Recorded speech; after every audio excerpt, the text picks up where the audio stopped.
Hello friends, धम्मा academy में आपका स्वागत है। मैं रावण सिंह साक्य आपका स्वागत करता हूं एक नए वीडियो के साथ, जिसका टॉपिक है मौर्यकालीन कला यानी मौर्यंस आर्ट। इस टॉपिक को मैंने एग्जाम की दृष्टि से कवर किया है, इसलिए वीडियो से बने रहिए। और आइए शुरू करते हैं। दोस्तों, कला कब जन्म लेती है? जब देश में समृद्धि हो और वहाँ का शासक कला के प्रति इंटरेस्टेड हो, तभी कलाओं का जन्म होता है या कलाओं का विकास होता है। तो दोस्तों, इस वीडियो में हम मौर्यकालीन कला को पढ़ेंगे। तो आप जानते होंगे कि मौर्य काल जो है, मौर्य काल समृद्ध रहा है और इस वंश के शासक कला प्रेमी रहे हैं। मौर्यकालीन कला को शुरू करने से पहले थोड़ा सा मौर्य काल के बारे में जान लेते हैं, मौर्य साम्राज्य के बारे में। दोस्तों, मौर्य साम्राज्य का संस्थापक चंद्रगुप्त मौर्य थे, जिनके पिता का नाम चंद्रवर्धन मौर्य था, जो पिपली वन के मौर्य गणराज्य के मुखिया थे यानी राजा थे। और मौर्य साम्राज्य जो है चंद्रगुप्त मौर्य से शुरू होता है। चंद्रगुप्त मौर्य जिन्होंने अखंड भारत का निर्माण किया, इनका शासनकाल जो है, चंद्रगुप्त मौर्य का शासनकाल जो है, चंद्रगुप्त मौर्य शासनकाल जो है 321 से 298 BC यानी ईसा पूर्व तक रहा है। इसके बाद जो है बिंदुसार मौर्य आते हैं। तत्पश्चात सम्राट अशोक आते हैं, जिनको महान की संज्ञा दी गई है,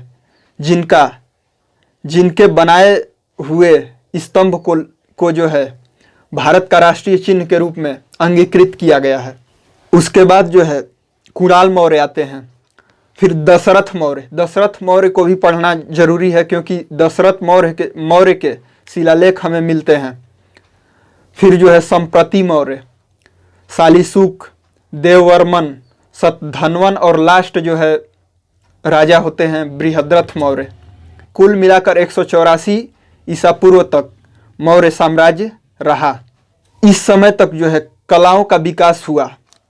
उन्हीं कलाओं को हम पढ़ेंगे। जो है मुख्य रूप से सम्राट अशोक के समय में जो कलाएं थी उसको हम पढ़ेंगे। तत्पश्चात दशरथ मौर्य, सम्राट दशरथ मौर्य की कला के बारे में पढ़ेंगे। तो दोस्तों, आइए शुरू करते हैं मौर्यकालीन कला को। मौर्यकालीन कला को हम दो भागों में डिवाइड कर सकते हैं। पहला जो है राजतक्षकों द्वारा निर्मित। राजतक्षक यानी जो कलाकार राजा के अंडर में रहकर, राजा के आश्रय में रहकर काम करते थे, उसको जो है राजतक्षक कहा जाता था। और दूसरा जो है लोक कला। लोक कला क्या होता है? लोक कला जो है, लोक कला को पनपने के लिए किसी जो है राजा की जरूरत नहीं होती है या राजाश्रय की जरूरत नहीं होती है। ये जो है साधारण घरों में, जनता के घरों में, ग्रामांचलों में जो है पल्लवित होता है। और ये जो है लोक कला जनता के द्वारा निर्मित कला है उस समय। लोक कला के अंतर्गत हम क्या पढ़ेंगे? मूर्ति कला के बारे में पढ़ेंगे, मूर्ति कला। और जो है राजतक्षकों द्वारा निर्मित कला को हम चार भागों में डिवाइड कर सकते हैं। चार भाग कौन कौन से हैं? राजप्रसाद। राजप्रसाद, ये प्रसाद खाने वाला प्रसाद नहीं है कि खाने वाला कोई प्रसाद, ये प्रसाद है। राजप्रसाद, वो खाने वाला जो होता है प्रसाद होता है। खाने वाला जो होता है प्रसाद, ये प्रसाद है। जबकि ये क्या है? प्रसाद। प्रसाद, ये जो है खाने वाला प्रसाद है। और ये जो है महल को कहते हैं। महल को कहते हैं क्या? प्रसाद।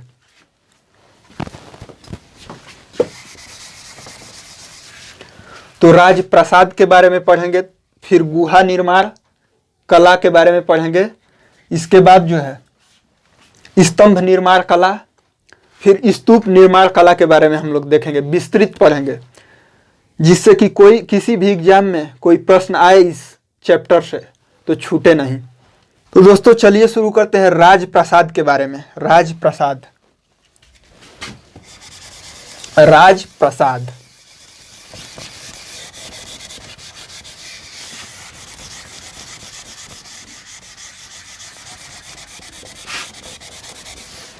राजप्रासाद।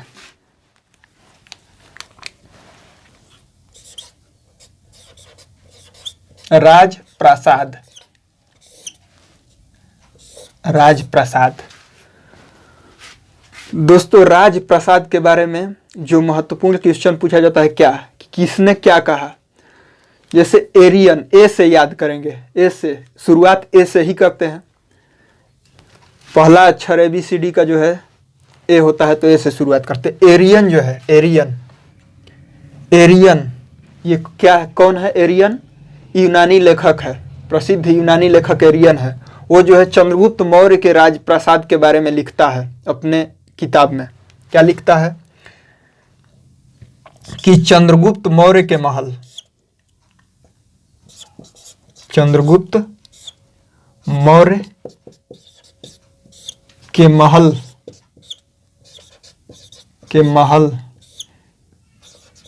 की तुलना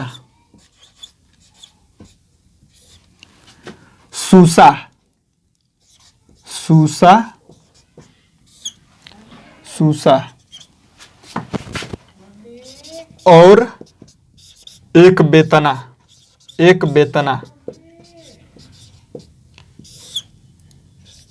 के महल नहीं कर सकते,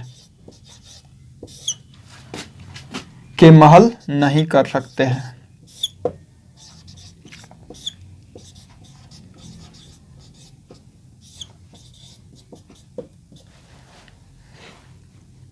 राजमहल, राजमहल की तुलना कौन नहीं कर सकता है? सूसा और एक बेतना के महल भी नहीं कर सकते हैं, महल नहीं कर सकते हैं, महल भी नहीं कर सकते हैं। अब सूसा और एक बेतना क्या है दोस्तों? उस समय सूसा और एक बेतना ईरान में निर्मित राजमहल थे, जो सुंदरतम महलों में गिने जाते थे। वे महल जो है चंद्रगुप्त मौर्य के महल की तुलना नहीं कर सकते थे। कौन कह रहा है? ये कौन कर रहा है? एरियन।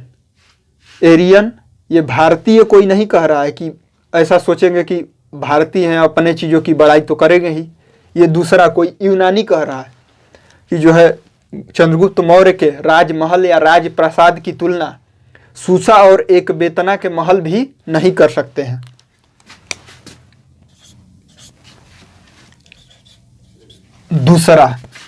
दूसरा हम देखते हैं कौन सा? दूसरा फाहियान। फाहियान कौन है? फाहियान ये एरियन,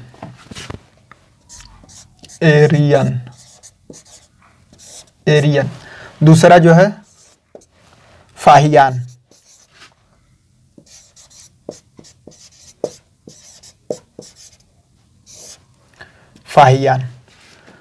फाहियान कौन है? फाहियान चीनी यात्री हैं जो गुप्त काल में आए थे। गुप्त काल में भारत में भ्रमण के लिए आए थे। गुप्त काल कौन सा का, किस शताब्दी का है? 5वीं शताब्दी। यानी 5वीं शताब्दी में जो है फाहियान जो है भारत भ्रमण करने के लिए आए थे। उन्होंने जो है चंद्रगुप्त मौर्य के और सम्राट अशोक के महल को देखा। उस समय तक भी जो है मौर्य के महल विद्यमान थे। तो उन्होंने देखा तो क्या कहा? उन्होंने कहा कि मौर्य के महल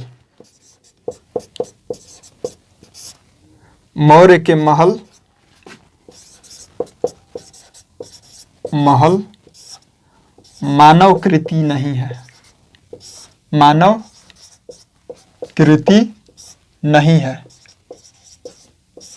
मानव कृति नहीं है। तो क्या है भाई? तो क्या है? देवों द्वारा निर्मित है, वरन देवों द्वारा निर्मित है। किसके द्वारा निर्मित है? देवों द्वारा निर्मित है, देवों द्वारा निर्मित है, देवों द्वारा निर्मित है। ये कौन कह रहे हैं? चीनी यात्री फाहियान कह रहे हैं कि मौर्य के महल मानव कृति नहीं है, वरन देवों द्वारा निर्मित है। मतलब इतने सुंदर उस समय तक भी जो है 5वीं सदी ईस्वी तक भी महल ऐसे थे इतने सुंदर थे कि जो है उनको कहना पड़ा कि यह देवों द्वारा निर्मित है, मानव ऐसा ऐसा कृति नहीं बना सकते हैं। ये जो है फाहियान कह रहे हैं। और महल की प्रशंसा पुस्तकों में हो रही है, तो ये मिलना भी चाहिए। तो आइए क्या करते हैं, खुदाई करते हैं, पुरातात्विक खुदाई करते हैं। तो पुरातात्विक खुदाई करते हैं। पुरातात्विक खुदाई कब हुआ, तभी तो पता चलेगा या कि ये रियल में थे या इसी तरह कोई कह रहा है। तो पुरातात्विक खुदाई हुआ, पुरातात्विक खुदाई खुदाई हुआ। कब हुआ? 1914 और 15 में। 1914 15 1914 और 15 1914 से 15 के बीच। और इसी का उल्टा 15 का उल्टा करिए 1951। 15 का उल्टा 51 होता है। 51 इसका है, इधर उधर कर दीजिए 51। याद करने का तरीका है 1914 15, इसका जो है 15 का जो है एक्सचेंज करिए नंबर को तो 51 हो जाएगा। तो खुदाई हुआ और इसको कौन प्रकाश में लाया? प्रकाश में कौन लाया? महल को प्रकाश में कौन लाया? प्रकाश में लाया कौन? स्पूनर महोदय। स्पूनर महोदय।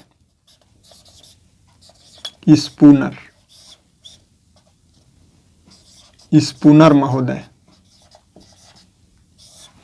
ने महल को प्रकाश में लाया। महल की सुंदरता इतनी बुलंद थी कि कुम्हार भी हार गया और विदेशी यात्रियों को भी प्रशंसा करना पड़ा इसकी। तो भाई ये स्थान कहाँ है? इसी लाइन में जो है स्थान छुपा हुआ है। बुलंदी बाग और कुम्हार भी जहाँ हार गया वह जगह कौन सा है? कुम्हार। ये याद करने का तरीका है। और बुलंद यानी बुलंदी बाग। तो जगह स्थान कौन सा है? स्थान कौन सा है? स्थान कुम्हार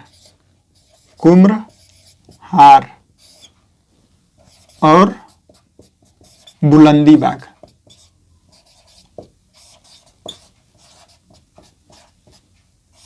कुम्हार और बुलंदी बाग। और ये कुम्हार और बुलंदी बाग कहाँ है? पटना में। कहाँ है? कुम्हार बुलंदी बाग कहाँ है? पटना।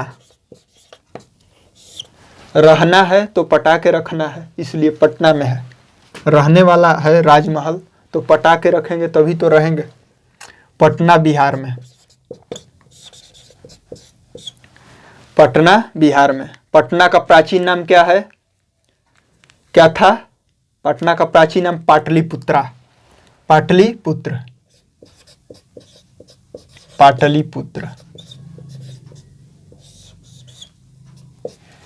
पाटलिपुत्र। इसके अतिरिक्त ये भी याद रख सकते हैं कि महल जो है लकड़ी के बने थे, यानी राजप्रसाद, चंद्रगुप्त मौर्य के राजप्रसाद किसके बने थे? लकड़ी के बने थे। तो ये प्रश्न में पूछा जा सकता है कि चंद्रगुप्त मौर्य के राजप्रसाद यानी मौर्यों के महल किसके बने थे? लकड़ी के बने थे। यानी फर्श और छत जो है, फर्श जो है और छत लकड़ी के बने थे। और पिलर जो थे वो जो है पत्थर के बने थे, जिस पे मौर्य कालीन पालिश चढ़ा हुआ था। जो है कुम्हार में कहाँ? ये कुम्हार में जो है 80 स्तंभों वाला कमरा मिला है, यानी हॉल मिला है। 80 स्तंभों वाला हॉल मिला है। खुदाई में ये प्राप्त हुआ है। माना जाता है कि यहीं पे सम्राट अशोक ने तीसरी बौद्ध संगीति कराया था। कौन सी बौद्ध संगीति? तीसरी बौद्ध संगीति। तीसरी बौद्ध संगीति किसके अध्यक्षता में हुई थी? मोगलीपुत्र तीस के अध्यक्षता में हुई थी और सम्राट अशोक के काल में हुई थी। आइए अब देखते हैं गुहा निर्माण कला के बारे में। गुहा निर्माण कला। गुहा यानी गुफा। दोस्तों, वास्तुकला के इतिहास में सम्राट अशोक ने एक नई शैली चलाई। वो कौन सी शैली थी? वास्तुकला के इतिहास में नई शैली चली। वो शैली कौन सी थी? चट्टानों को काटकर गुहा निर्माण की कला। चट्टानों को काटकर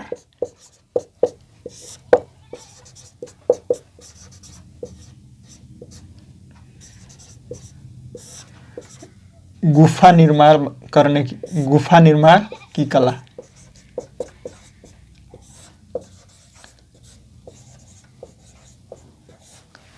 गुफा निर्माण की कला किसने चलाई? ये शैली सम्राट अशोक ने चलाई थी। अब जो है सम्राट अशोक ने बराबर की पहाड़ी पर, कौन सी पहाड़ी पे? बराबर की पहाड़ी पर 4 गुफाएं बनवाई थी। 4 गुफाएं बराबर की पहाड़ी पे। बराबर पहाड़ी,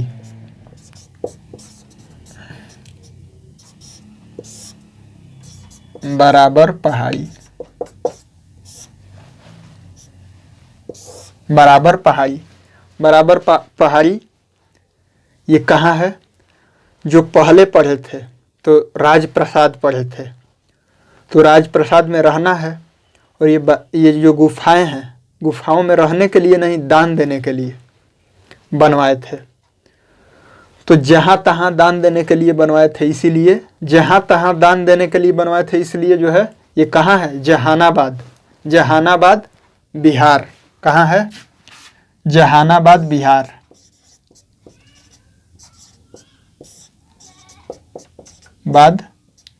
बिहार। जहानाबाद बिहार में जहां तहां दान देने के लिए बना है, इसलिए कहाँ है? जहानाबाद बिहार में बराबर की पहाड़ी है। और उसी पे सम्राट अशोक ने 4 गुफाएं बनवाई थी। और ये गुफाएं किस समय की थी? किस समय बनी? 3री शताब्दी ईसा पूर्व। कई बार पूछ लेता है कि कब बनी थी गुफाएं, तो 3री शताब्दी ईसा पूर्व यानी 3rd सेंचुरी BC। किसने बनाया? सम्राट अशोक ने बनवाया। और वो गुफाएं कौन कौन सी है? पहली गुफा जो है, आइए देखते हैं गुफाओं को। 4 गुफाएं बनवाई। पहला जो है सुदामा गुफा, सुदामा। दूसरा जो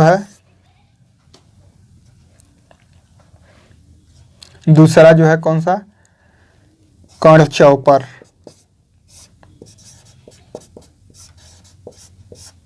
कणचौपर। तीसरा विश्व झोपड़ी,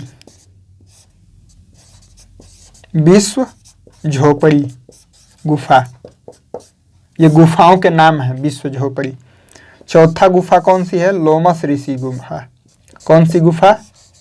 लोमस ऋषि गुफा, लोमस ऋषि गुफा। दोस्तों, एक प्रश्न ये भी है कि बराबर पहाड़ी का प्राचीन नाम क्या था? बराबर पहाड़ी का प्राचीन नाम जो है खलतिक पर्वत था। खलतिक पर्वत। कौन सा? खलतिक पर्वत। प्राचीन नाम, प्राचीन नाम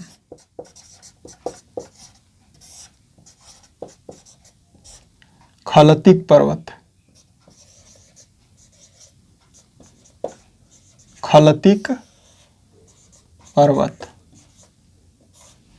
खलतिक पर्वत।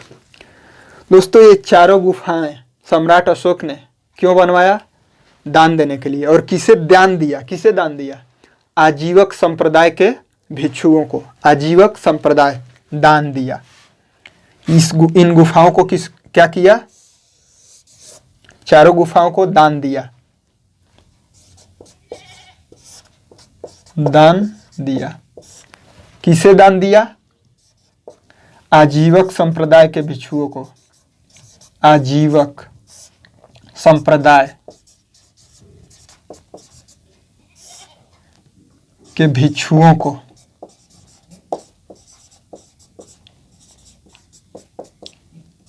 भिक्षुओं को आजीवक संप्रदाय, उस समय जो है आजीवक संप्रदाय था जो जैन धर्म से ही कटकर बना था, जिसके संस्थापक थे मक्खली गोसाल। कौन? मक्खली गोसाल। और इनके शिष्यों का नाम जो है पकुध, कच्चायन और पूर्ण काश्यप था, मक्खली गोसाल के शिष्यों का नाम। तो उन भिक्षुओं को यानी आजीवक भिक्षुओं को दान में दिया था। और पहले तीन गुफाओं में जो है सम्राट अशोक के अभिलेख भी पाए गए हैं। क्या पाए गए हैं? अभिलेख हैं। तीन गुफाओं में क्या है? तीन गुफाओं में जो है फर्स्ट, सेकंड और थर्ड, सुदामा, कर्ण चौपर और विश्व झोपड़ी, तीनों में जो है सम्राट अशोक के अभिलेख हैं। क्या है? अभिलेख हैं।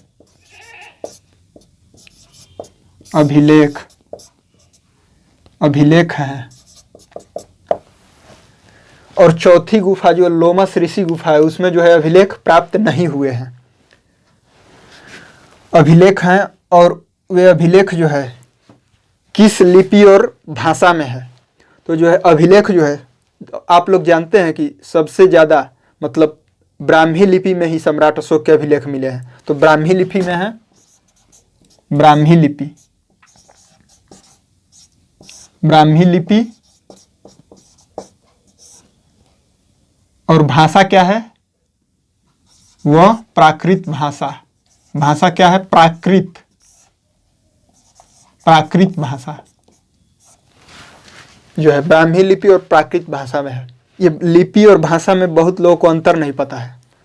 दोस्तों जो है लिखने के ढंग को जो है लिखने का ढंग, ये जो है लिखने का ढंग है, तो लिखने के ढंग को जो है लिपि कहते हैं, जबकि बोलने के ढंग को बोल रहे हैं वो जो है भाषा है, भाषा में बोल रहे हैं। जैसे ये लिख रहे हैं क्या, ये जो लिखे हैं ये देवनागरी लिपि है, लेकिन जो बोल रहे हैं वो कौन सी भाषा है? हिंदी भाषा है।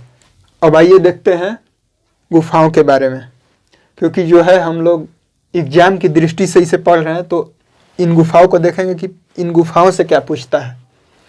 तो दोस्तों सुदामा गुफा में पूछता है सबसे प्राचीन गुफा कौन सी है? इन चारों में सबसे प्राचीन कौन सी है? सुदामा गुफा सबसे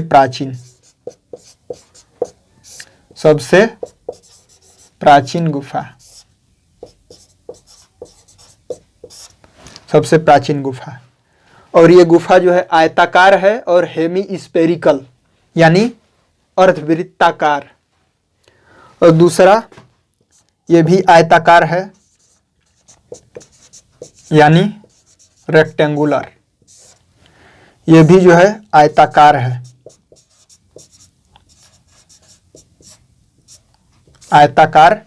है, और जो है सबसे ज्यादा प्रश्न जो है लोमस ऋषि गुफा से पूछा जाता है। लोमस ऋषि गुफा ये मोस्ट इंपॉर्टेंट है, लोमस ऋषि गुफा जो है वास्तुकला की दृष्टि से सबसे श्रेष्ठ यानी वास्तुकला की दृष्टि से सर्वश्रेष्ठ गुफा,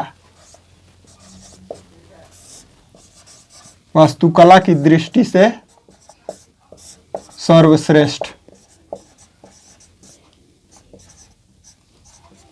सर्वश्रेष्ठ है। और दूसरा ये सबसे बाद की गुफा है, यानी सबसे बाद में ये गुफा बनी थी लोमस ऋषि की गुफा, तो सबसे बाद की गुफा,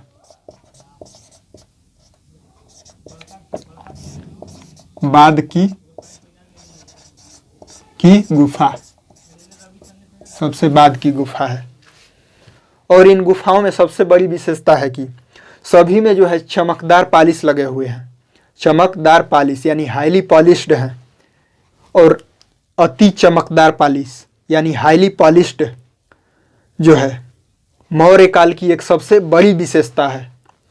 ऐसा पालिश जो है किसी भी काल में नहीं किया गया है मौर्य काल के अलावा। लोमस ऋषि गुफा के बारे में थोड़ा सा और पॉइंट्स जान लेते हैं। दोस्तों लोमस ऋषि गुफा जो है, लोमस ऋषि गुफा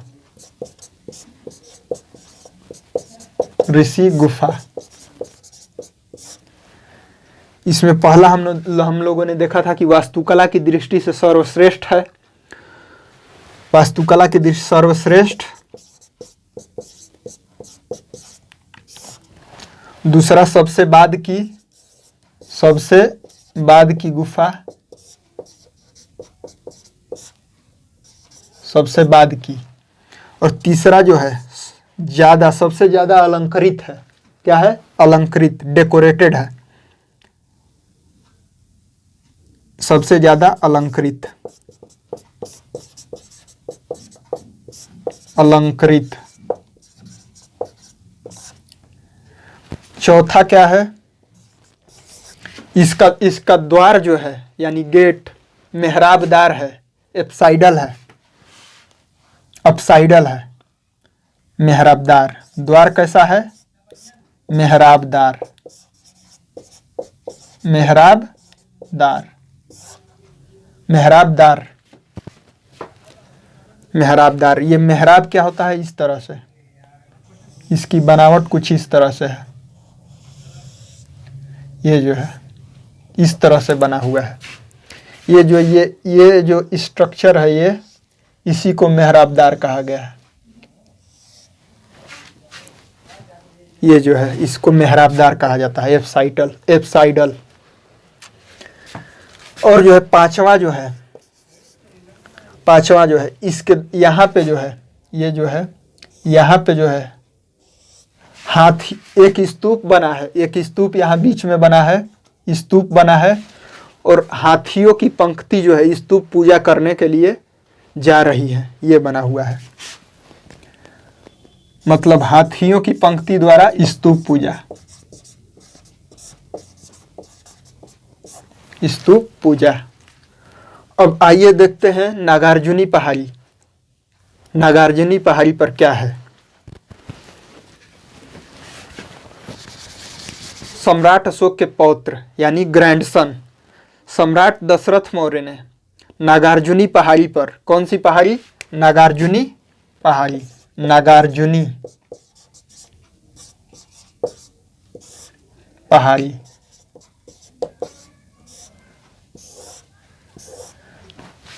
नागार्जुनी पहाड़ी पर 3 गुफाएं बनवाई थी। और सम्राट अशोक ने कितनी बनवाई?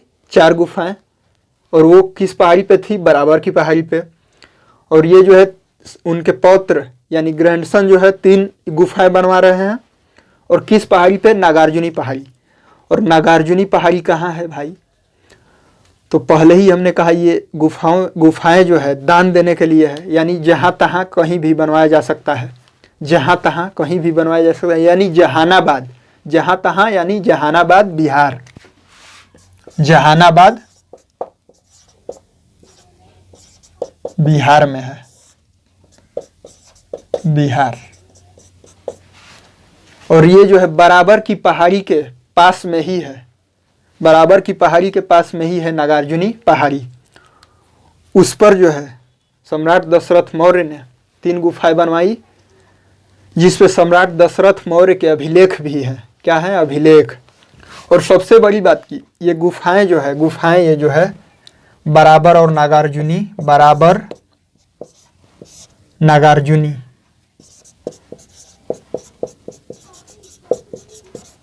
नागार्जुनी किन पहाड़ों को, किन चट्टानों को काटकर बनवाई गई है? अब पूरा हमने तो याद कर लिया, लेकिन नेट, जेआरएफ इत्यादि एग्जामों में जो है, बड़े बड़े एग्जामों में जो है पूछ देगा कि किन चट्टानों को काट के बना है। अब ये गुफाएं नहीं पूछेगा, पूछ देगा किन चट्टानों को काट के बनाया है भाई। तो ये ग्रेनाइट चट्टान है। कौन सी चट्टान? ग्रेनाइट चट्टान, ग्रेनाइट, ग्रेनाइट की चट्टानें हैं, बराबर की गुफाओं का भी और नागार्जुनी पहाड़ी का भी। तो अब नागार्जुनी पहाड़ी पर कौन कौन सी गुफाएं हैं उसका नाम देखिए। पहला जो है गोपिका गुफा। कौन सी गुफा? गोपिका, गोपी, गोपिका गुफा, गोपिका गुफा। दूसरा वडथिका, वडथिका, वडथिका गुफा। ये तीसरा वापियका, वापियक, वापियक गुफा, वापियक गुफा। अब जो है ये गुफाएं क्यों बनवाई गई थी? दान देने के लिए। ये भी दान देने के लिए। किसको दान दिए थे? इन तीनों गुफाओं को किसको दान दिए थे? आजीवक संप्रदाय के भिक्षुओं को, आजीवकों को दान बनवाकर दान दिए थे। और जो है इन गुफाओं में भी जो है अति चमकदार पालिश लगे हुए हैं, यानी हाईली पॉलिश्ड है, पालिश से लगा हुआ है। और लेख है ही, अभिलेख भी हैं, अभिलेख हैं। किस लिपि में? ब्राह्मी लिपि। और भाषा क्या है? प्राकृत भाषा। ब्राह्मी लिपि प्राकृत भाषा में। और ये भी ग्रेनाइट चट्टान को काट के बनाई गई है। अब जो है इन गुफाओं को देखते हैं कि इनमें जो है क्या खासियत है। खासियत क्या है इन तीनों गुफाओं में, उससे प्रश्न पूछे जाते हैं। तो पहला गुफा जो है गोपिका गुफा है। ये सबसे अच्छा गुफा है, सबसे अच्छी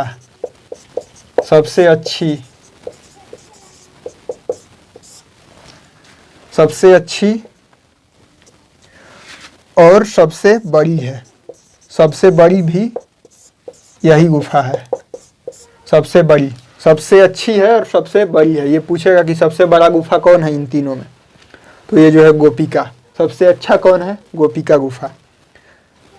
और जो है ढोलाकार छत है, ढोलाकार, इसका ढोलाकार छत है। छत कैसा है? ढोलाकार, ढोल का आकार, ढोलक का आकार, ये इस तरह से ढोलाकार है।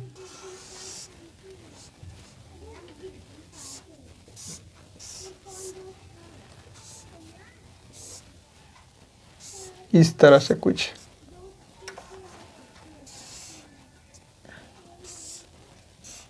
इस तरह से ये ढोलाकार है। अब ये जो है वाडथिका और वापियका, ये दो गुफाएं जो है आयताकार हैं। कैसा है? रेक्टेंगुलर, आयताकार। इंपॉर्टेंट यही है गोपिका वाला। अब इसमें प्रश्न कैसे पूछेगा? दे देगा 3-4 गुफाओं को दे देगा। जैसे दे दिया लोमस ऋषि, कार्ले, भाजा, इस तरह से दे दिया कार्ले। प्रश्न पूछेगा भाजा, लोमस ऋषि,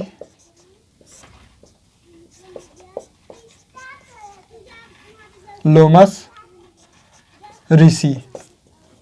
इन तीनों को जो है क्रम से सजाइए, क्रम से कि कौन सबसे पहले बना। तो सबसे पहले कौन सा?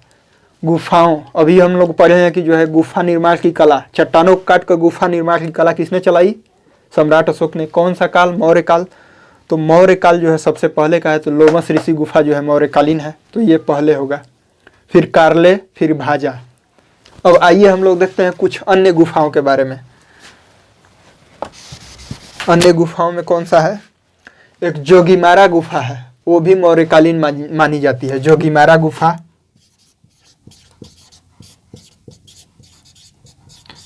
अन्य गुफाएं कौन कौन सी है? जोगीमारा, ये कहाँ है? छत्तीसगढ़। जोगीमारा के बारे में जो है एक वीडियो बनाया जा चुका है, आप देख सकते हैं। ये कहाँ है? छत्तीसगढ़। इसके अलावा जो है एक सीतामढ़ी गुफा है, सीतामढ़ी गुफा, सीतामढ़ी गुफा जो है राजगृह बिहार में है। कहाँ है? राजगीर में, राजगृह बिहार। ये भी मौर्यकालीन गुफा है, सीतामढ़ी गुफा। इसके अलावा जो है एक खपरा कोडिया गुफा है। कौन सी गुफा? खपरा कोडिया, खपरा कोडिया गुफा। और एक बाबा प्यारी गुफा, बाबा प्यारी गुफा, बाबा प्यारी गुफा। ये कहाँ है? ये दोनों गुफाएं जो है जूनागढ़, जूनागढ़ जूनागढ़ कहाँ है? गुजरात में है,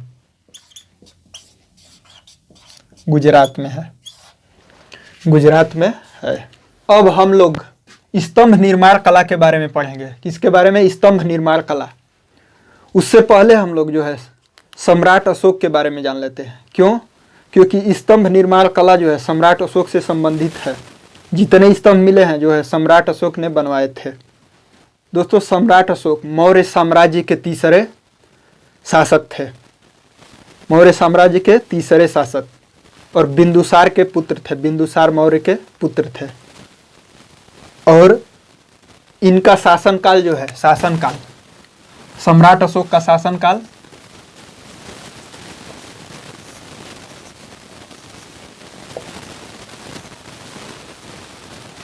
सम्राट अशोक का शासनकाल जो है 268 से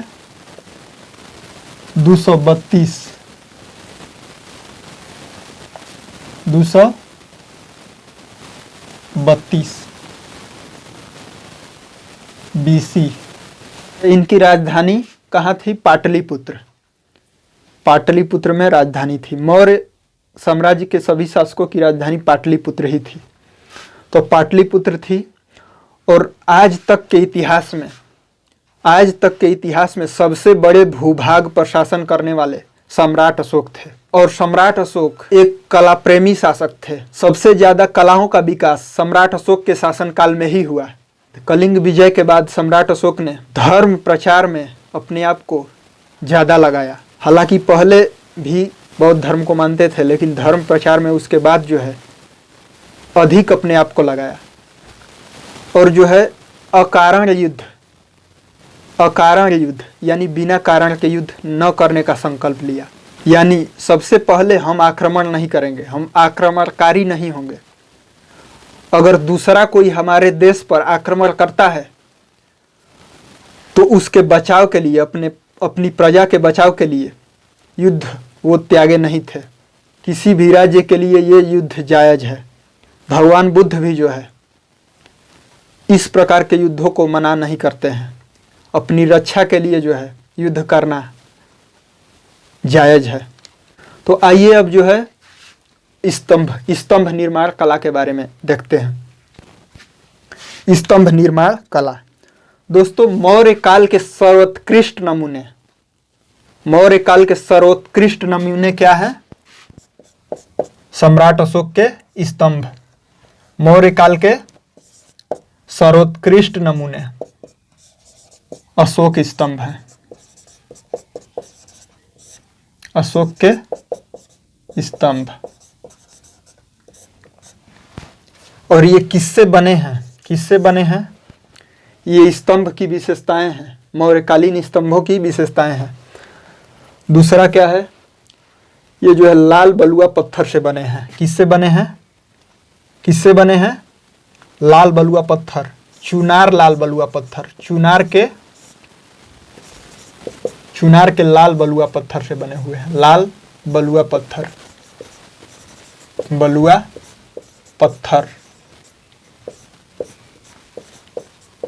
से। और ये चुनार कहाँ है भाई? चुनार जो है मिर्जापुर, उत्तर प्रदेश राज्य में मिर्जापुर है। मिर्जापुर उत्तर प्रदेश।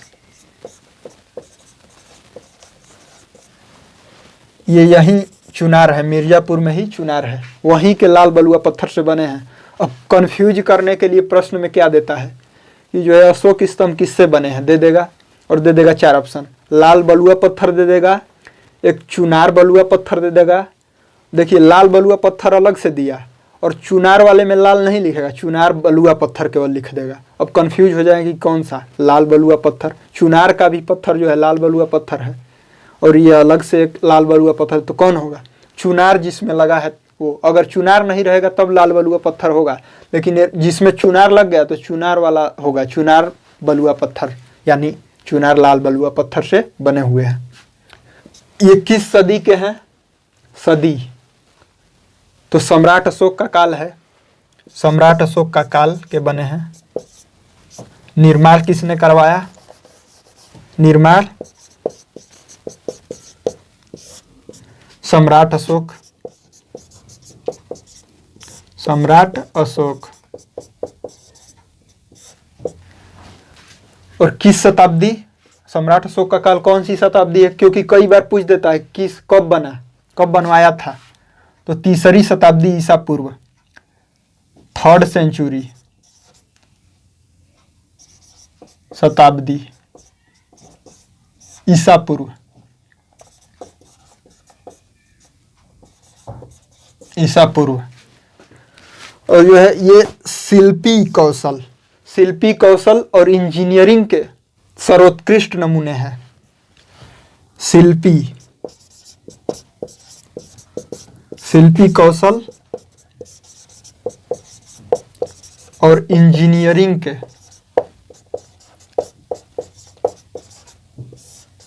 इंजीनियरिंग के सर्वोत्कृष्ट नमूने, सर्वोत्कृष्ट नमूने। और ये एकास्मक हैं। क्या है? एकास्मक।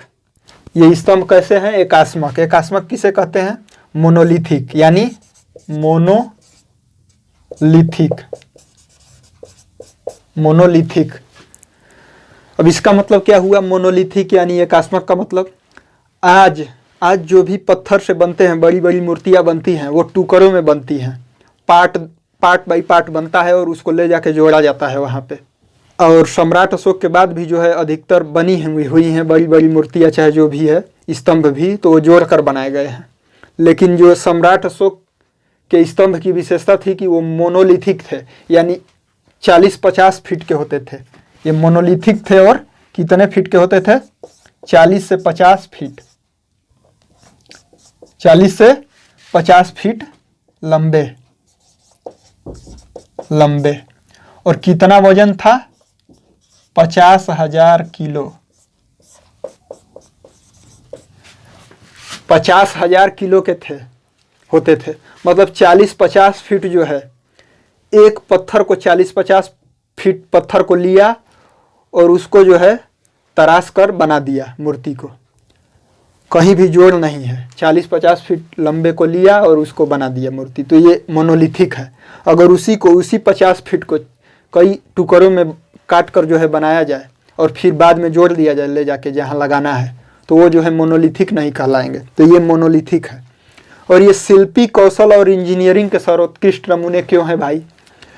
क्योंकि जो है देखिए, जब फिरोज शाह तुगलक 14वीं शताब्दी में था, तो उसने जो है हरियाणा के अंबाला में जो है एक स्तंभ, सम्राट अशोक का स्तंभ देखा। तो उसको जो है वो अपने दिल्ली में ले आने के लिए क्या किया? उसको उखड़वाया और दिल्ली ले आया। और दिल्ली ले आने के लिए क्या किया? 42 पहियों वाली गाड़ी बनवाया, 42 पहियों वाली गाड़ी। और हर पहिए को, हर एक पहिए को 200 लोग, कम से कम 200 लोग खींच रहे थे।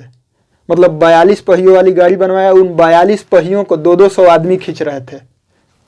और कितना दूरी जाना था? हरियाणा से जो है दिल्ली ही आना था, मतलब 150 मील कोई करीब होगा लगभग। इतने मील जाने के लिए जो है 42 पहियों वाली गाड़ी और 8400 आदमी, 8400 लगभग आदमी लगे हुए थे। अब सोचिए कि जो है सम्राट अशोक ने जो है 2000 साल पहले, उससे 2000 साल पहले कैसे ले गए होंगे। सम्राट अशोक के सभी स्तंभ जो है चुनार के बलुआ पत्थर से बने हुए हैं, यानी मिर्जापुर से पूरे भारत में जो है स्तंभ लेकर गए थे। वो किस टेक्निक से ले गए थे ये तो उस समय के लोग ही बताएंगे, अब है नहीं जो। तो इसलिए इंजीनियरिंग के जो है, शिल्पी कौशल और इंजीनियरिंग के जो है सर्वोत्कृष्ट नमूने माना जाता है अशोक के स्तंभ को जो है। तो अशोक स्तंभ की सबसे बड़ी विशेषता क्या है? सबसे बड़ी विशेषता क्या है? सबसे बड़ी विशेषता है अति चमकदार पालिश, अति चमकदार पॉलिश, अति चमकदार पॉलिश। यानी जो है स्तंभों पर ऐसा चमकदार पॉलिश लगा है जो अन्य काल में कभी भी हमें दिखाई नहीं दिया, कहीं भी अन्य किसी काल में नहीं दिखाई दिया वैसा पॉलिश जो है। मौर्य काल के बाद ये पॉलिश लगाने की विधि जो है खत्म हो जाता है वहीं पे। आज तक वैज्ञानिक भी उस प्रकार के पालिश को कोई खोज नहीं पाया है। आज का जो पालिश कितना भी बढ़िया लगाएंगे 100 साल से अधिक नहीं चलेगा। जो है आज का पालिश जो है कितना भी बढ़िया जो है ट्रेडमार्क का हो, कितना भी बढ़िया कंपनी का हो, वो 100 साल से अधिक नहीं चलेगा पत्थर पे लगाया हुआ पालिश। और ये जो सम्राट अशोक के पालिश है, देखना है तो आप सारनाथ म्यूजियम में आके देख सकते हैं। एकदम जो है नए जैसा लगता है, देखने पे लगता है कि अभी का बना हुआ है। उस समय का पालिश अब तक जो है चल रहा है। वो भी कब, जब जो है वो जो है सारनाथ म्यूजियम का अशोक स्तंभ जो है माटी में कई सालों तक, हजारों 500,000 सालों तक जो है दबा रहा, उसके बाद भी उसका जो है चमक जो है नए की तरह है। वैसा पालिश जो है था, यानी हाईली पॉलिश्ड है।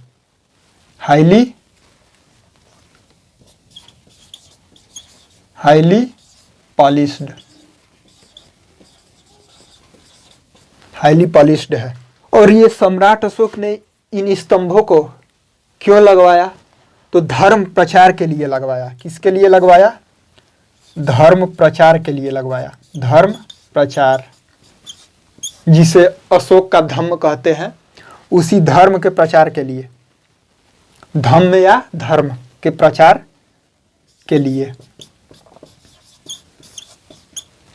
धर्म के प्रचार के लिए। और इसमें एक जो है सभी स्तंभों में देखेंगे तो जो है इस तरह से जो है इन्वर्टेड लोटस बना हुआ है। इन्वर्टेड लोटस, इन्वर्टेड लोटस, इस तरह से।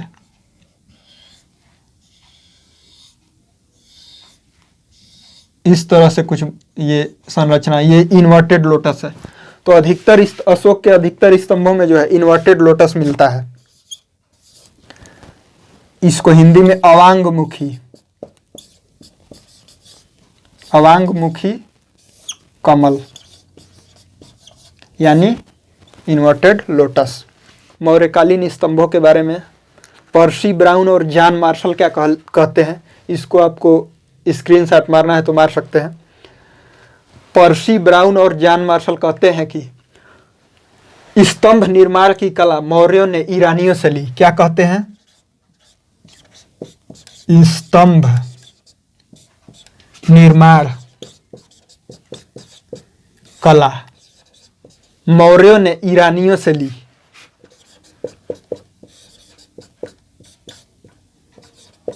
ईरानियों से ली, ईरानियों से ली।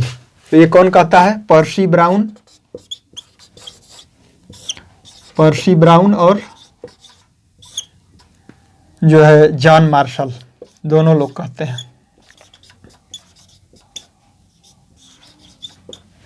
ये जो है आर्ट हिस्टोरियन है, पर्सी ब्राउन और जॉन मार्शल जो है आर्कियोलॉजिस्ट और आर्ट हिस्टोरियन है। तो आइए हम लोग जॉन मार्शल और पर्सी ब्राउन को जवाब देते हैं कि हमारे जो स्तंभ है, अशोक स्तंभ है, वो ईरानियों से लिया गया नहीं है। तो ये कैसे पता करेंगे? जब हमें पता होगा कि जो है ईरानी स्तंभ और मौर्यकालीन अशोक स्तंभ में क्या फर्क है, अंतर क्या है।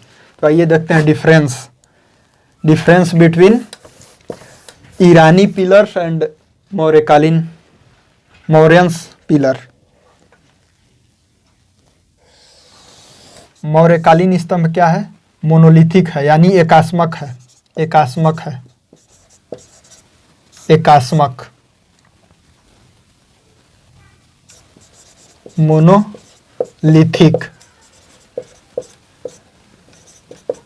मोनोलिथिक है।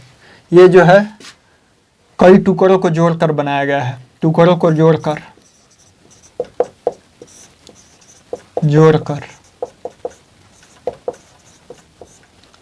बना है। यानी सीधे सीधे शब्दों में कह सकते हैं कि ये एकास्मक नहीं है ईरानी स्तंभ जो है। दूसरा कि ये अशोक स्तंभ जो है बिना चौकी पर या बिना आधार के खड़े किए गए हैं, जमीन पे खड़े किए गए हैं, बिना आधार या चौकी के स्वतंत्र खड़े हैं। क्या? स्वतंत्र खड़े हैं।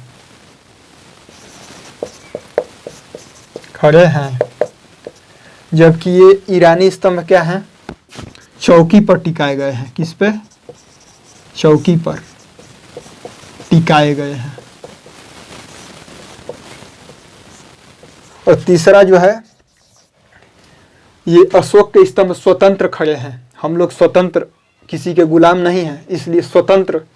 तो स्वतंत्र ये अशोक स्तंभ क्या है, स्वतंत्र खड़े हैं, स्वतंत्र जगहों पर खड़े हैं, स्वतंत्र जगहों पर खड़े हैं। जबकि ईरानी स्तंभ जो है, ईरानी स्तंभ क्या है, स्वतंत्र खड़े नहीं हैं। ये जो है भवनों के हिस्सा होते थे, भवनों के अंदर या भवनों का हिस्सा होते थे, भवनों का हिस्सा होते थे। जो है शासकीय भवनों में जो है ईरानी स्तंभ लगाए जाते थे। जबकि ये अशोक स्तंभ जो है स्वतंत्र रूप से जो है कई स्थानों पर लगाए गए हैं।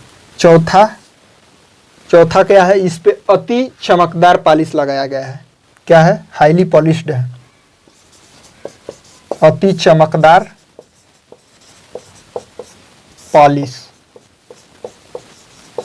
पॉलिश लगा है, जो और कहीं नहीं दिखाई देता है। और इसमें क्या है, पॉलिश नहीं है, पॉलिश नहीं। पांचवा, अशोक स्तंभ जो है ऊपर से नीचे यानी नीचे से ऊपर पतले होते गए हैं। अशोक स्तंभ नीचे से ऊपर पतले होते गए हैं, नीचे से ऊपर पतले होते गए हैं, पतले होते गए हैं। और ये जो है ईरानी स्तंभ जो है नीचे से ऊपर एक जैसा है, नीचे से ऊपर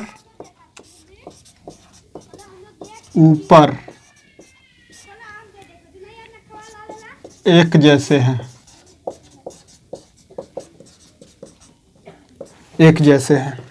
अब छठा जो है, अशोक स्तंभ के शीर्ष पर, अशोक स्तंभ के शीर्ष पर जो है, शीर्ष पर पशु आकृतियां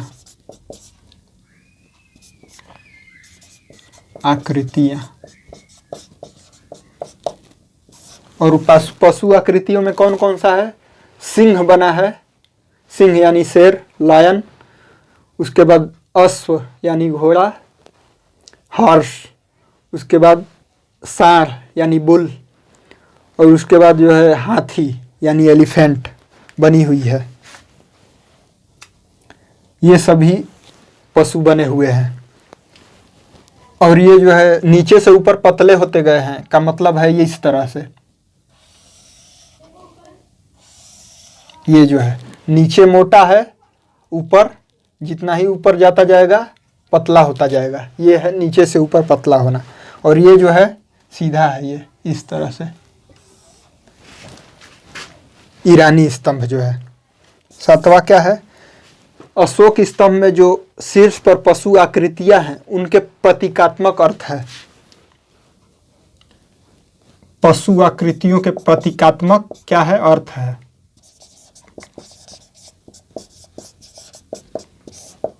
प्रतीकात्मक अर्थ है। इसमें जो है शीर्ष पर पशु आकृतियां, इसमें जो है शीर्ष पर मानव आकृतियां हैं, शीर्ष पर मानव आकृतियां बनी हुई है, मानव आकृतियां बनी हुई है। और यहाँ जो है पशु आकृतियों के प्रतीकात्मक अर्थ हैं, जबकि ईरानी स्तंभों में मानवाकृतियों के कोई प्रतीकात्मक अर्थ नहीं है, प्रतीकात्मक अर्थ नहीं, अर्थ नहीं है। आठवां जो है, अशोक स्तंभ जो है सपाट है। क्या है, सपाट। ये क्या है, सपाट। ये क्या है, गरारीदार है। गरारी दार, गरारीदार, गरारीदार।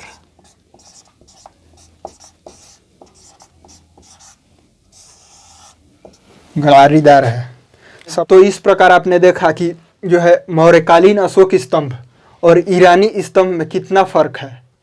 इस प्रकार हम निष्कर्ष निकाल सकते हैं कि मौर्यों ने स्तंभ निर्माण की कला ईरानियों से नहीं ली है, अपितु वह सिंधु घाटी सभ्यता से मेल खाता है। क्योंकि जब आप सिंधु घाटी सभ्यता की मुहरों पर बनी सांड या बैल को देखेंगे और मौर्यकालीन स्तंभों पर बने हुए सांड की आकृति या पशुओं की आकृति को देखेंगे तो वो दोनों लगभग मिलता जुलता दिखाई देगा आपको। अब आइए हम लोग एग्जाम की दृष्टि से कुछ अशोक स्तंभ को देखते हैं जिससे प्रश्न हमेशा एग्जामों में पूछे जाते हैं। और ये प्रश्न क्या पूछा जाता है कि किस स्तंभ पे कौन सा पशु आकृति है। सबसे पहले स्तंभ, कौन सा स्तंभ है उसको, और ये कहाँ है स्थान, और जो है पशु आकृति, इस पे पशु आकृति कितनी है और क्या है। उसके बाद जो है वर्तमान स्थिति क्या है इसका, स्थिति, वर्तमान स्थिति। सबसे पहले सांची, पहला सांची, सांची का अशोक स्तंभ, सांची का अशोक स्तंभ। अब ये कहाँ है, कहाँ से पाया गया था, सांची मध्य प्रदेश, सांची रायसेन जिले में है, रायसेन जिले में है, मध्य प्रदेश। कभी कभी जो है ये पूछ लेता है कि सांची रायसेन, सांची मध्य प्रदेश न दे के विदिशा दे देता है, विदिशा, ये सांची के नज़दीक ही विदिशा है इसलिए दे देता है विदिशा, इसलिए ये भी याद रख सकते हैं। अगर ये न रहे सांची तब जो है। और पशु कौन से हैं, 4 सिंह है यहाँ पे, क्या है, 4 सिंह वाले, 4 सिंह इस पे बना है, चौमुखी सिंह स्तंभ है ये। और ये स्तंभ सांची स्तूप के दक्षिणी द्वार पे लगा हुआ था। और इस समय वर्तमान स्थिति यानी अब यह कहाँ है, यानी ये सांची म्यूजियम में है, इस समय ये सांची म्यूजियम में है, म्यूजियम में है। ये कहाँ, मध्य प्रदेश में ही है, सांची म्यूजियम मध्य प्रदेश। और दूसरा जो है सारनाथ, सारनाथ स्तंभ,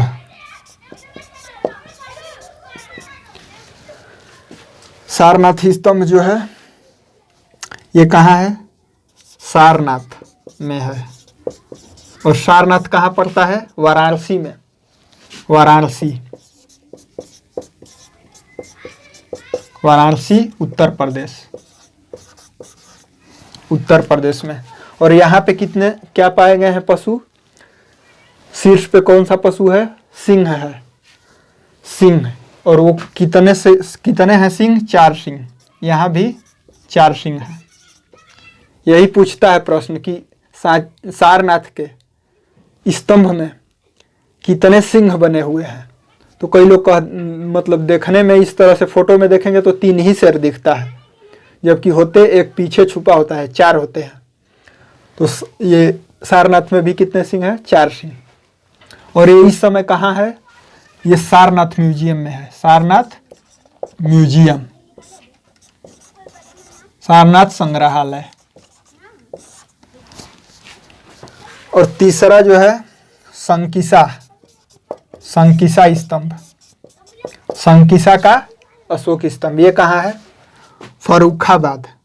ये जो है संकिसा में होने के कारण संकिसा कहा जाता है, मतलब लोकल उस विलेज का नाम संकिसा है, तो इसलिए संकिसा स्तंभ जो है कहा जा रहा है। अब ये कहाँ है, फर्रुखाबाद, फर्रुखाबाद बाद उत्तर प्रदेश। उत्तर प्रदेश। ये 300 वाले हम लोग याद कर लिए। 300 सांची, सारनाथ, संकिसा। इसमें यहाँ पे क्या पाया गया है? एक हाथी। एक हाथी वाला स्तंभ है। हाथी वाला स्तंभ है। और ये कहाँ वर्तमान में है? वहीं पे जहाँ पाया गया है उसी लोकेशन पे है। संकिसा में ही है। संकिसा में ही है। चौथा रामपुरवा। रामपुरवा का स्तंभ। रामपुरवा का स्तंभ। रामपुरवा का स्तंभ जो है कहाँ है? चंपारण बिहार। चंपारण जिला। इस विलेज का नाम है रामपुरवा और जिला का नाम है चंपारण। चंपारण जिले में है वो रामपुरवा गांव। तो चंपारण, चंपारण बिहार। चंपारण बिहार में यहाँ क्या क्या पाया गया है? शीर्ष पे कौन सी आकृति है? तो यहाँ बुल का, बुल यानी सांड या बैल कह सकते हैं। एक सांड, एक सांड। और इस समय ये कहाँ है? राष्ट्रपति भवन म्यूजियम में। कहाँ है? राष्ट्रपति भवन म्यूजियम। ये प्रश्न पूछा गया है कि जो है रामपुरवा बुल कैपिटल कहाँ है? तो ये कहाँ है? राष्ट्रपति भवन। राष्ट्रपति भवन म्यूजियम। ये कहाँ है? दिल्ली में। दिल्ली।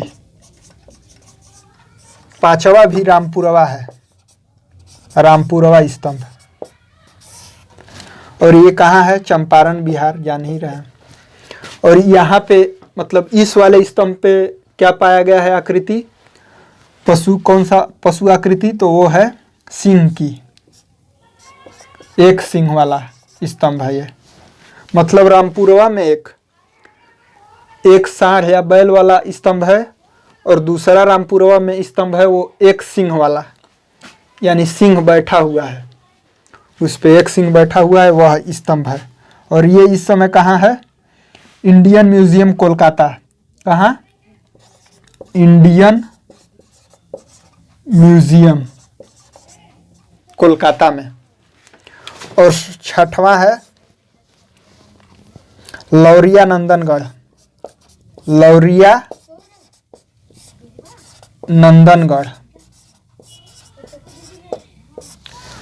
ये कहाँ है? लौरिया नंदनगढ़ स्तंभ कहाँ है? चंपारण बिहार में ही है। ये भी चंपारण जिले में है। ये भी चंपारण जिले में है। चंपारण बिहार में है। यानी ये तीन रामपुरवा और लौरिया नंदनगढ़ का स्तंभ जो है चंपारण बिहार में आता है। और इस पे लौरिया नंदनगढ़ वाले स्तंभ पे क्या है? एक सिंह। और लौरिया नंदनगढ़ के स्तंभ पर ही मोर की आकृति भी बनी हुई है, यानी पीकॉक। पीकॉक की आकृति भी जो है लौरिया नंदनगढ़ के स्तंभ पर ही बना हुआ है। पीकॉक की, मोर। अब मोर क्यों बना हुआ है? क्योंकि मौर्यों का डायनेस्टिक एम्ब्लेम यानी राजकीय चिन्ह या वंशीय चिन्ह था मौर्यों का मोर। इसलिए मोर भी, इसलिए जो है मौर्यकालीन सिक्के पे मोर की आकृति भी देखने को मिलती है और ये स्तंभ पे जो है मोर बना हुआ है। तो ये प्रश्न पूछा हुआ है कि सम्राट अशोक के किस स्तंभ पे जो है मोर की आकृति बनी हुई है? तो मोर की आकृति किस पे बनी हुई है? लौरिया नंदनगढ़ स्तंभ। अब देखिए ये सिंह जो है, सिंह की आकृति शीर्ष पे बनी हुई है, जबकि मोर जो है इस पिलर पे बनी हुई है। ये पिलर इस तरह हो गया, इस तरह ये पिलर हो गया।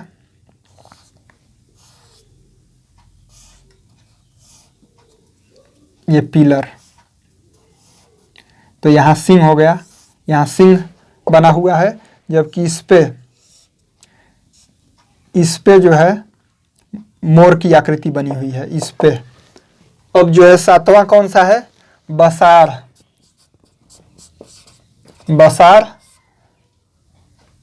बसाड़ स्तंभ या वैशाली का स्तंभ। वैशाली दोनों लिख सकता है। ये बसार गांव वैशाली में है, वैशाली जिले में। तो ये कहाँ है? वैशाली, वैशाली बिहार। ये दोनों इसलिए बताया जा रहा है क्योंकि कई बार बसार जो है पूछ देगा तो आप कंफ्यूज हो जाएंगे कि हम ये तो पढ़े ही नहीं थे, तो ऐसा ना हो इसलिए ये बसार भी लिख दिया गया। तो वैशाली बिहार में है। यहाँ क्या है, कितनी क्या पाए गए हैं पशु आकृतियों में? एक सिंह, एक सिंह। और ये जो है ये जो है कहाँ है? वहीं पे है, उसी जगह पे है, खड़ा है। ये भी लौरिया नंदनगढ़ वाला भी उसी जगह पे।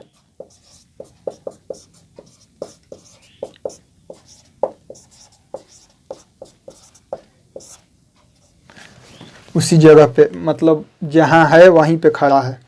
अब 8वां जो है लुम्बिनी, लुम्बिनी का अशोक स्तंभ। लुम्बिनी का अशोक स्तंभ जो है लुम्बिनी, नेपाल में। जानते हैं कि भगवान बुद्ध का जन्म जो है लुम्बिनी में हुआ था, इसलिए सम्राट अशोक ने वहां पे भी एक स्तंभ बनवाया था और स्तूप बनवाया था। तो इस समय ये उसी जगह पे है। यहाँ पे क्या था? एक अश्व, एक अश्व था मतलब अब नहीं है। ये चीनी यात्रियों ने लिखा है कि यहाँ पे जो है अश्व वाला स्तंभ था। तो ये क्या है? इस समय उसी जगह पे खड़ा है लुम्बिनी। इस प्रकार इन 8 से प्रश्न पूछे जाते हैं।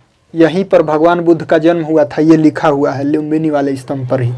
इसको आपको स्क्रीनशॉट मारना है तो मार सकते हैं।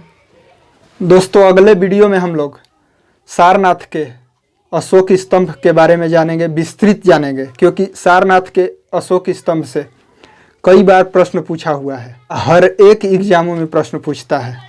तो उम्मीद है कि आज का यह वीडियो आपको अच्छा लगा होगा।